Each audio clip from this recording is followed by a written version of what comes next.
আচ্ছা, এখনকার টপিক হচ্ছে ওভারলোডিং মেথডস, হ্যাঁ? So overloading methods enable you to define the method with same name. So overloading মেথডের সবচেয়ে গুরুত্বপূর্ণ যে তত্ত্বটা, সেই তত্ত্বটাই হচ্ছে একই রকম নাম, as long as their signature are different. তো ডিফারেন্ট হতে হবে তো শুধুমাত্র তাদের সিগনেচারটা। তা আমি সিগনেচারটা বলতে আমরা মেনলি মিন করতেছি প্যারামিটারকে। আমরা তো অলরেডি দেখেছি যে মেথডের প্যারামিটার কীভাবে দিতে হয় বা কীভাবে আমরা দেই, তাই না? এই প্যারামিটারটা ডিফারেন্ট হইতে হবে। সো প্যারামিটারটা যদি ডিফারেন্ট হয় তাহলে আপনি একই নামে অনেকগুলো মেথড বানাতে পারবেন। ক্লিয়ার? এখন যদি বলেন যে স্যার আমি যদি রিটার্ন টাইপ চেঞ্জ করি তাতে ডিফারেন্ট হবে না, রিটার্ন টাইপ চেঞ্জ করলে ডিফারেন্ট হবে না, মানে ওভারলোডিং আর হবে না, ইরর আসবে। আপনাকে মেথডের সিগনেচারই টোটালি চেঞ্জ করে ফেলতে হবে। কথার কথা, ওইটাতে যদি থাকে দুইটা, আপনি ওইটার মধ্যে তিনটা দেন, দুইটা থাকলে আপনি এখানে একটা দেন, অথবা প্যারামিটার নাই দেন, তাইলে সেটা ওভারলোডিং মেথড হবে আর কি। হ্যাঁ, তো এখানে কিছু গল্পগুজব করেছে, এখানে কিছু মেথড দেখাইছে। আমরা কিছু মেথড আমাদের মতো করে বানিয়ে দেখার চেষ্টা করি। হ্যাঁ, তাহলে আমরা একটা নতুন প্রজেক্ট নিলাম যেটার মাধ্যমে আমরা এটা শেখার চেষ্টা করব। তো চলেন আমি মেথড বানাই, আপনাদেরকে ওভারলোডিং মেথড বানিয়ে দেখাই। সো আমি লিখছি পাবলিক স্ট্যাটিক ইন্টিজার টাইপ দিলাম। হ্যাঁ, ইন্টিজার মেথডের নাম দিলাম আমি সাম। এই যে একটা মেথড বানাই দিলাম। সো আমি দিলাম রেজাল্ট, একবার লিখে দিচ্ছি, যদিও এটা খুব একটা ভালো পদ্ধতি না। রেজাল্ট রিটার্ন 10 + 20, যেহেতু পাবলিক স্ট্যাটিক, ও রিটার্ন স্পেলিং ভুল, RETU না, TURN এখানে না। হ্যাঁ, ফাইন। সো হয়ে গেল একটা মেথড। যেহেতু আমাদের কোনো প্যারামিটার নাই, তো প্যারামিটার না থাকা মানে আপনাকে ফিক্স ভ্যালু দিয়ে কাজ করতে হবে। এই জন্য আমি ফিক্স ভ্যালু দিয়ে দিলাম, ঠিক আছে? এই জন্য এটার মধ্যে যোগ বিয়োগ গুণ ভাগ ইন্টিজার আলাদা করে কিছুই ধরলাম না, কারণ এটা অটোমেটিক রিটার্ন হবে ইন্টিজারই। ক্লিয়ার? ওকে। সো আবার সেম নামেই মেথড বানাই এবার আমি। কী ব্যাপার, কপি হয় না কেন? হ্যাঁ, হয়েছে। ওকে, সো একই রকম সব কিছু একই রকম রাখলাম। এখানে আমি লিখলাম ইন্টিজার এ, তার মানে একটা ভ্যালু আমি দেবো আর একটা ভ্যালু ফিক্স থাকবে, সেম নাম। সো ওভারলোডিং হয়ে গেল কিন্তু। ক্লিয়ার? আবার সেম জিনিস ইন্টিজার বি,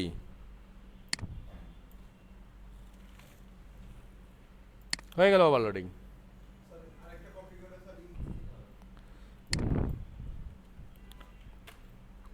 কি ব্যাপারে কপি ঝামেলা করতেছে কেন মাঝে মাঝে? হ্যাঁ, এটাতে চেঞ্জ করতে বলতেছেন তো?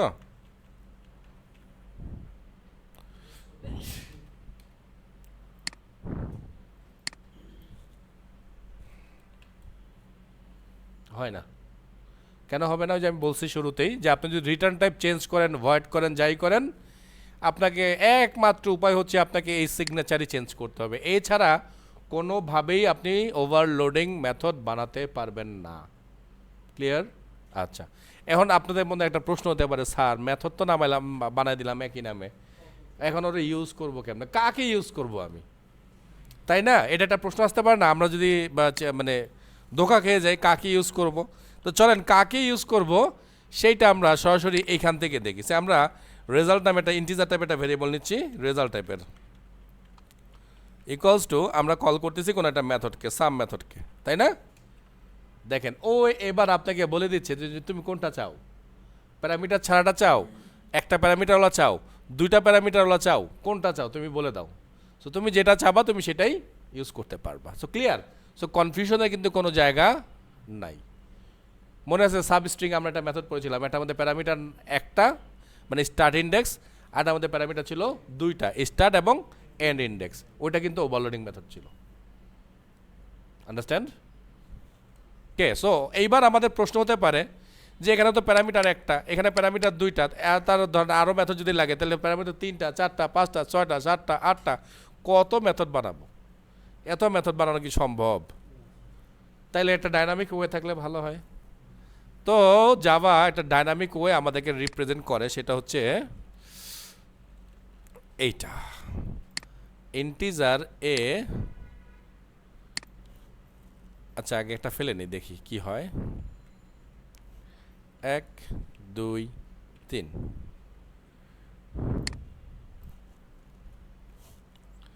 অবশ্য এটা এইভাবে রিটার্ন করা যাবে না, এটাকে আবার একটু অন্য স্টাইলে রিটার্ন করতে হবে। তো এটা কি হলো সেটা আগে একটু আপনাদেরকে ব্যাখ্যা করি। এই 3টা ডটের স্পেশাল মানে মিনিংটা কি? এই 3টা ডটের সবচেয়ে বড় মানে হচ্ছে এইটার এই প্যারামিটারের সাইজ এখন আনলিমিটেড হয়ে গেছে। একটু আগে তো আমরা দিছি 2টা মানে 2টাই, একটা মানে একটাই দিতেই হবে, তাই না? কমও দেওয়া যাবে না, আবার বেশিও দেওয়া যাবে না। আবার যেটাতে প্যারামিটার নাই সেটা প্যারামিটার দিতেই পারবো না। কিন্তু এইটাতে আমরা চাইলে এইটাতে প্যারামিটার দিতে হবে, মিনিমাম একটা হলো দিতে হবে, কিন্তু চাইলে আপনি বেশিও দিতে পারবেন। এখন এই যে স্টাইলটা বানালাম আসলে মেনলি এই 3টা ডট দিয়ে আমি এখানে ওকে অ্যারে বানিয়ে ফেলছি। তার মানে এই যে ভ্যালুগুলো যে এখন আমার কাছে আসবে, এই ভ্যালুগুলো অ্যাজ এ অ্যারে হিসাবে আমার কাছে আসবে। বুঝতেছেন নাকি বুঝেন নাই? আচ্ছা চলো একটু টেস্ট করে দেখি, তাই টেস্ট করলে একটু ক্লিয়ার হবো। তো টেস্ট করতে হলে যেটা করতে হবে সেটা হচ্ছে এই মেথডটাকে আমি ভয়েড বানায় রাখবো আপাতত। তাহলে ভয়েড বানালে রিটার্ন দিতে হয় না, তাই না? আমরা জানি তো। তাহলে যেটা করব আমরা এখানে এস আউট দেওয়ার চেষ্টা করব। এস আউট, এস আউটের মধ্যে আমরা লিখব, দেখার জন্য করতেছি। সো আমি যেটা করলাম আমি দিলাম এ ডট টু স্ট্রিং, মানে এটাকে আমি স্ট্রিংয়ে কনভার্ট করতে চাচ্ছি, যদিও ইরোর খাবো আমি জানি, তারপর আমি এটা ইউজ করে জাস্ট দেখানোর জন্য এটা আপনাদের এখানে নিয়ে দেখালাম। তাহলে আমি এখানে সাম মেথডকে কল করি এবং কল করব কাকে? আমি এই যে এটাকে, হ্যাঁ। তাহলে আমি ভ্যালু দিব, তো ভ্যালু দিলাম 10 20 30 40 50 60 আনলিমিটেড। ওকে আচ্ছা, কিছু সবচেয়ে বড় যে এই ইরোরটা দিচ্ছে সেই ইরোরটার মানে হচ্ছে কি, এই যে মেথডের টাইপ কি আমি ইন্টিজারে ধরে রাখছি, তো তারপর আর একটা বড় ভুল করছি স্যার, এটা তো একটা ভয়েড মেথড। ভয়েড মেথড মানে কি? মানে ওর কাজ তো নিজে সব করে ফেলবে, এখানে তো প্রিন্ট করবে কে কল করলে, আমি আবার এটা ধরছি কেন আলাদা করে? বুঝতে পারছেন তো? তো যাই হোক, কাজ শেষ, এবার আমি রান করি। সো রান করলাম, দেখি কিছু একটা আউটপুট তো আসবেই। সো আউটপুট কিন্তু চলে এসেছে, এই যে আউটপুট। এখন বলতে পারেন স্যার কি আউটপুট? আপনি দিলেন নাম্বার, ও আমাকে দেখাইতেছে কি হাবি জাবি। এই হাবি জাবি দেখানোর মানেই হচ্ছে, মনে আছে নিশ্চয়ই জাভাতে যখন আমরা জাভা স্ক্রিপ্ট যখন করছিলাম আমরা বলছিলাম যে অ্যারে একটা অবজেক্ট, মনে আছে শব্দটা? সো এইখানকার অ্যারেও তো একটা অবজেক্ট। তো এই অ্যারে অবজেক্টকে কখনো ডিরেক্টলি আমাদের প্রোগ্রাম প্রিন্ট করতে পারে না। সো অবজেক্ট যখন হয় তখন তাকে প্রিন্ট করলে এরকম হাবি জাবি দেখাবে। এটা যদি প্রোগ্রামে বুঝতেছে এটার মানে কি আছে। সো এটা যদি আমাদের হিউম্যান ল্যাঙ্গুয়েজে কনভার্ট করতে হয় তাহলে আমাদের আরও কিছু কথা লিখতে হবে। চলো আমরা সেটা লিখি। আচ্ছা আমরা লিখলাম অ্যারেজ, কিন্তু ইরোর দিচ্ছে, তাই না? সো কন্ট্রোল স্পেস বার দিলাম, আসে না কিছু, আবারও কন্ট্রোল স্পেস বার দিলাম, এবার আমাকে দেখাচ্ছে যে হ্যাঁ জাভা ইউটিউলে অ্যারেজ নামে কিছু একটা আছে। সো আমি এটাকে নিলাম, নেওয়ার পর এবার ডট দিয়ে টু স্ট্রিং নামে একটা মেথড আছে, এটাকে পাস করলাম, এবং এই টু স্ট্রিংয়ের মধ্যে এবার আমি পাস করলাম একে। এইবার আমি যদি রান করি, এবার আমরা কিছু একটা দেখতে পারবো আশা করি।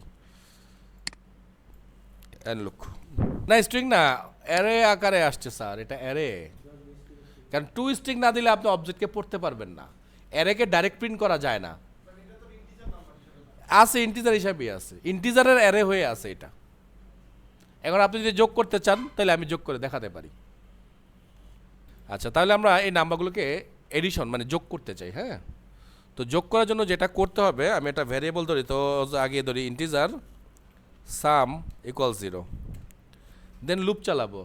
আপনাদেরকে বলছিলাম যখন আমি জাভাস্ক্রিপ্ট করাচ্ছিলাম যে একটা লুপ আছে, যে লুপটার নাম হচ্ছে ফর ইচ লুপ, এবং এই ফর ইচ লুপটা অ্যারেতে পারফেক্টলি কাজ করে, কিন্তু আমাদের জাভাস্ক্রিপ্টে কাজ করতেছিল, মানে জাভাস্ক্রিপ্টে আসলে ফর ইচ লুপটা ডাইরেক্ট সাপোর্ট নাই, কিন্তু জাভাতে এটা ডাইরেক্ট সাপোর্ট আছে। তো চলো নতুন একটা লুপও শিখে ফেলি, হ্যাঁ। সো লিখবো ফর, এবার আমরা লিখবো ইন্টিজার আইটেম, একটা ভ্যারিয়েবল ধরলাম আর কি আইটেম নামে। আইটেম মানে হচ্ছে অ্যারের এক একটা ভ্যালুকে আমরা এক একটা আইটেম বলতেছি, ক্লিয়ার? আইটেম কোলন এ, তার মানে আমরা বলতেছি এ এর প্রথম যে ভ্যালুটা সেটা একটা আইটেম। লুপ যখন ঘুরবে এর দ্বিতীয় যে ভ্যালুটা, মানে দ্বিতীয় ইন্ডেক্সের, মানে সরি ওয়ান ইন্ডেক্সের যে ভ্যালুটা সেটা আইটেমের মধ্যে আসবে।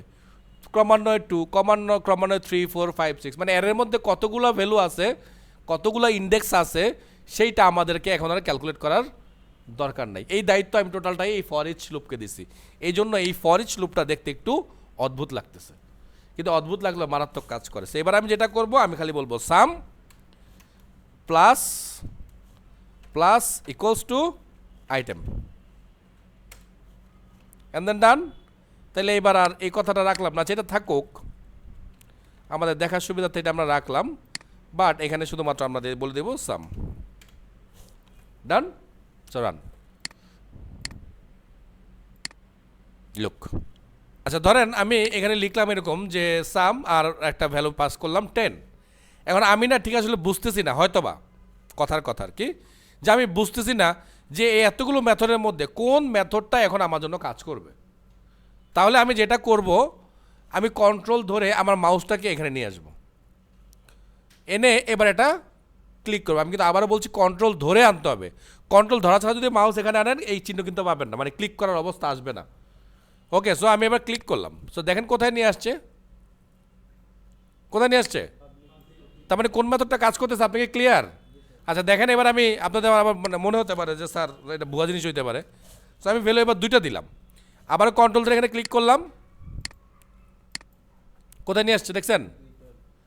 আমি এবার ভ্যালু বাড়াই,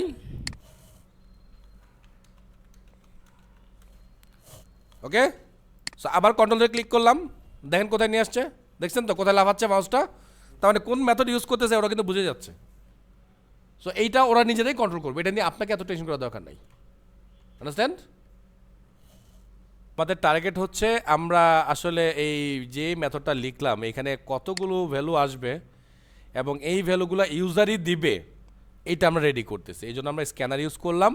প্রথমে ইউজারের কাছ থেকে আমরা জানতে চাইলাম সে আসলে কতগুলো ভ্যালু দিতে চায়, ওই নাম্বারটা তার কাছ থেকে আগে আমরা নিয়ে নিচ্ছি। ওকে, দেন এবার আমি একটা লুপ চালিয়ে দিব। সো আমার কাছে ফর লুপটাই বেশি ভালো লাগে। So integer I equals to 1, I is less than or equal n আর I plus plus. Done?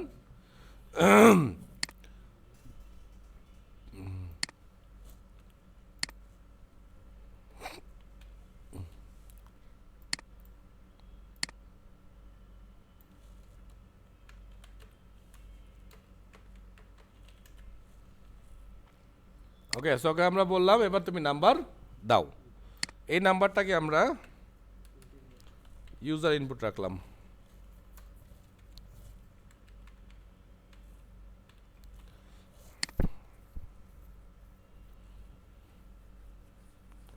আর আচ্ছা, ভ্যালুতে একটা একটা করে আসবে না, গন্ডগোল। তারপরে এনে একটা ফাঁকাইলাম। হ্যাঁ হ্যাঁ, সেটাই করতে হবে। আমি যতই চাইতেছি এরে থেকে দূরে থাকতে, এরা খালি কাছেই আসতেছে।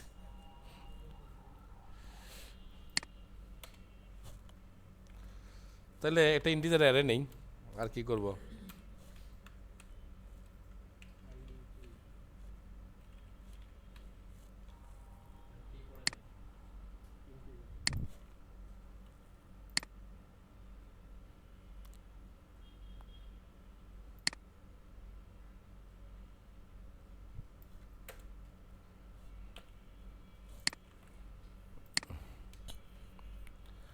আচ্ছা, এরা যদি ইন্টিজার নেই তাহলে তো একটা ঘটনা ঘটাইতে হবে, সেটা কি জানেন?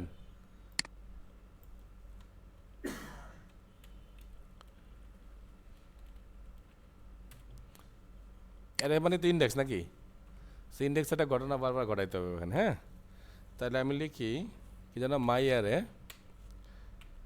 এখানে I ইকুয়ালস টু, এখানে ইউজার ইনপুট নেন, এটাই আমাদের হইয়া গেল। ঠিক আছে, সে ইউজার যত ভ্যালুই দেখ, মামুর বেটা আবার কি কয়, variable my array might not been initialised.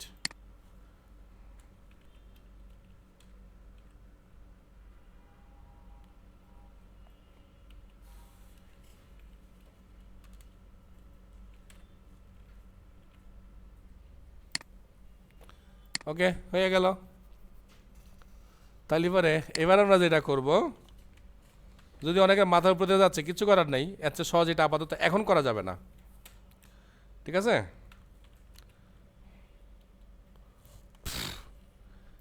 একটা ব্যাক কল আমি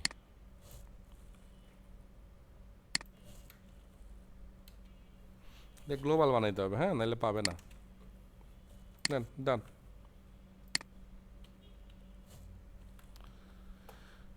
ওকে, হলো? ঠিক আছে স্যার, তাই সব কিছু দিয়ে দিলাম, এবার আমি রান করে দিলাম। So run. তো ভ্যালু কবা দিব? 5টা দিলাম, হ্যাঁ, সব 5।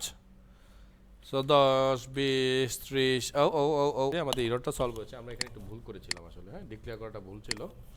তো আমরা যেটা বললাম, অ্যারে ডিক্লেয়ার করলাম এবং সাইজ বলে দিলাম যে আমাদের অ্যারেটা কত বড় হবে, কারণ ইউজার যে সাইজ দেবে সেটা তো আমাদের অ্যারের সাইজ, তাই না? তাই জন্য আমরা সাইজ বলে দিলাম। আর এখানে আমরা অ্যারে, যেহেতু অ্যারের একটা ব্যাপার স্যাপার আছে, জন্য আমরা 0 ইউজ করলাম। আর ওকে আমরা বলতেছি যে অ্যারের প্রথম ইন্ডেক্স, মানে 0 ইন্ডেক্সের মধ্যে ইউজারের প্রথম ভ্যালুটা দিবা। লুপ যখন ঘুরবে তাহলে এটা 1 হয়ে যাবে, তার মানে কি দ্বিতীয় ইন্ডেক্সে আবার ভ্যালুটা দিবা। তো এরকম করে ইউজার যতবার ভ্যালু দিবে ততবারই ভ্যালুগুলোকে আমরা এখানে স্টোর করতেছি, এবং এই পুরো অ্যারেটাকেই আমরা সরাসরি যে আমাদের যে সাম নামে যে মেথড আছে মেথডের মধ্যে পাস করে দিতেছি।